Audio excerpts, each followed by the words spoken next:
TV. Well, value investors are known for picking unloved and misunderstood stocks. Our next guest, however, has been picking up mega-cap well-known names such as Microsoft and AIG for his portfolio. Todd Lowenstein helps manage about $20 billion for HighMark Capital, including the HighMark Value Momentum Fund. He joins us now from Los Angeles to talk about the markets and his investment strategy. So, Todd, welcome. And let me talk about the global headlines that are really dominating the news and impacting stocks now. I'm wondering, what's your take on it, and has it changed your strategy any?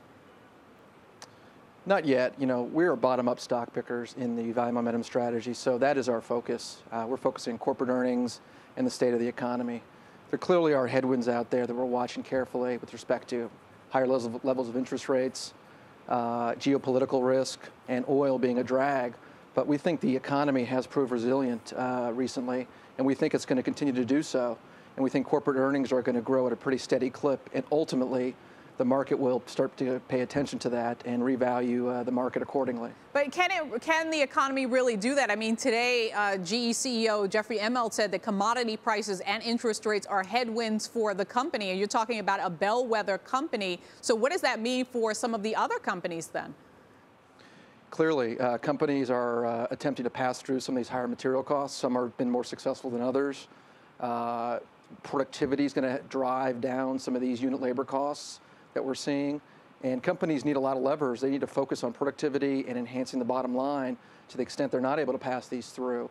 But we think that there is adaptability in the economy and that other sectors will pick up the slack. We think there is an impending capital spending cycle that will occur and is continuing to occur.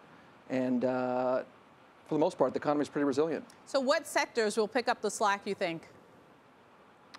Well, we're overweighted industrials, materials, and energy.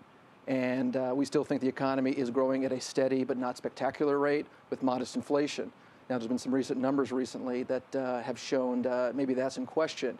But we're not quite in the camp of a recession. There's a potential for a mid-cycle slowdown.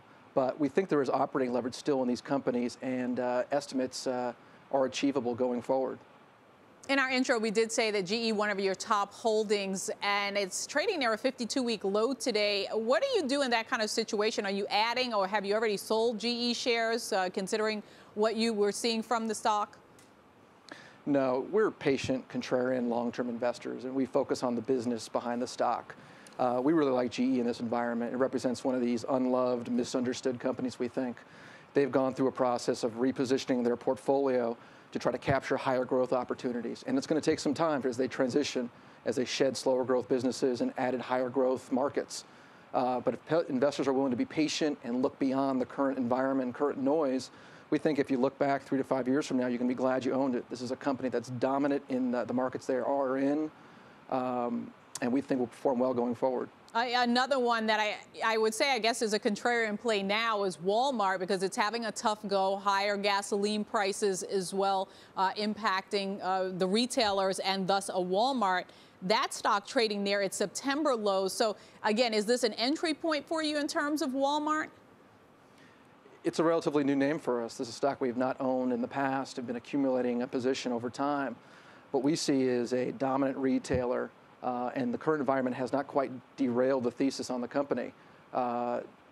We think they have growth opportunities both abroad in Asia. We think Europe's in the process of turning around. We think there's still growth opportunities here in the U.S. and as the supercenter rolls out towards the West. They're upgrading their merchandising initiatives and very focused on return on capital. We also like the fact that we think there's an embedded option here in terms of their migration to financial services. They offer limited range of financial services right now in the form of check cashing and other things. But as they apply for a bank charter, they can go about processing their own credit and debit card transactions and potentially even take deposits. And that could be a huge growth vehicle for them. Okay, Todd, thank you. Todd Lowenstein, manager of the HighMark Value Momentum Fund. We will continue to track this market for you into the close. It is a Friday. As we mentioned, we've seen the Dow, the S&P, and the NASDAQ sort of bumping along the lows of the session now. Just about 16 minutes left in trading. We're going to have more on today's market next on Market Movers.